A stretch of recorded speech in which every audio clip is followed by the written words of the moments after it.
پھر آپ صلی اللہ علیہ وسلم کا پہلا آسمان، دوسرا آسمان، آپ صلی اللہ علیہ وسلم کی انبیاء سے ملاقات، میں اس کی طرف آؤں گا انشاءاللہ بعد میں کہ اس کی حکمت علماء نے کیا بیان کی ہے کہ حضرت یوسف علیہ السلام سے ملاقات کی کیا حکمت تھی، حضرت ہارون سے جو ملاقات ہوتی ہے اس کے پیچھے کیا حکمت تھی، حضرت ادریس علیہ السلام سے ملاقات ہوتی ہے اس کے پیچھے کیا حکمت تھی، حضرت ابراہیم علیہ السلام، حضرت موسیٰ، اس کی ساری حکمتیں علماء نے موٹی بیان کی ہیں اس معراج کے سفر سے۔ پھر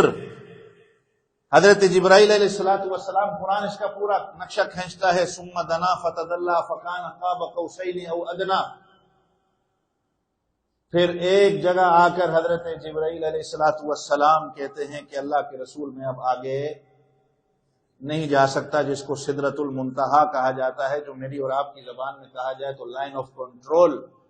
کہ جہاں سے نہ کوئی چیز اوپر جا سکتی ہے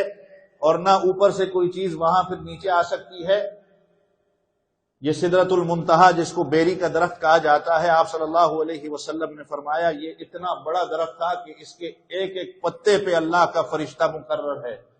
جو اللہ کی تسبیح بیان کر رہا ہے۔ اس کا ایک ایک پتا آپ صلی اللہ علیہ وسلم نے فرمایا اتنا بڑا ہے کہ جتنا ایک ہاتھی کا کان ہوتا ہے، اور اس بیری کے درخت کے سائے میں اگر ایک تیز رفتار گھڑ سوار اپنے گھوڑے کو سوار کرتا ہے تو 100 سال گزر جائیں وہ اس کا سایہ مکمل نہیں کر سکتا۔ پاک درخت اس کو کہا ہے، سدرۃ المنتہا بیری کا درخت ہے۔ اور آپ صلی اللہ علیہ وسلم نے فرمایا کہ اس کی جڑ جو ہے وہ 6 آسمان میں ہے اور اس کا پھیلاؤ جو ہے وہ 7ویں آسمان تک ہے۔ پھر اسی کے ساتھ جنت الماوا ہے جہاں پر اللہ شہیدوں کی روح کو رکھتے ہیں۔ پھر آپ صلی اللہ علیہ وسلم نے فرمایا اسی کی جڑ سے میں نے 4 نہروں کو دیکھا، 2 نہریں تو جنت کی جہاں سے آپ صلی اللہ علیہ وسلم نے حوض کوثر جنتیوں کو پلانا ہے، اور 2 نہریں جو دنیا کی ظاہری نہریں ہیں ان میں سے ایک دریائے فرات ہے اور ایک دریائے نیل ہے، یہ بھی جنت کا پانی ہے۔ تو حضرت جبرائیل علیہ السلام فرماتے ہیں اللہ کے رسول آگے اگر میں گیا تو میرے پر جل جائیں گے، تو آپ صلی اللہ علیہ وسلم کا یہاں سے سفر اکیلا ہوتا ہے۔ اچھا خیر وقت مختصر ہے، میں باقی باتوں میں بعد میں آؤں گا۔ آپ صلی اللہ علیہ وسلم کا یہ سفر ہوتا کیوں ہے، وجہ اس کی کیا ہے؟ پے در پہ 3 پریشانیاں آپ صلی اللہ علیہ وسلم پہ لاحق ہوتی ہیں۔ ایک جس کو اگر آپ نے سیرت پڑھی ہو، کبھی سیرت کوشش کیا کریں کہ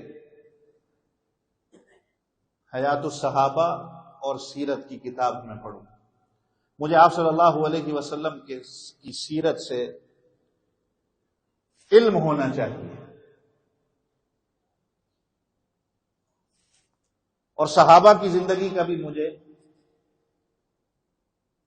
یہ بجائے، اب تو خیر وہ ناول اور ڈائجسٹ وغیرہ ختم ہو گئے، اب تو یوٹیوب اور فیس بک پہ سارا دن بس بندہ لگا رہتا ہے، اس طرح کرتا رہتا ہے 4-5 گھنٹے ہو جاتے ہیں اس کو پتہ ہی نہیں چلتا۔ اس میں جو ہے وہ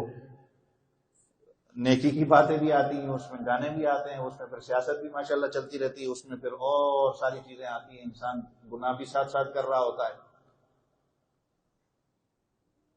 تو اپنے وقت کو نا قیمتی بنائیں۔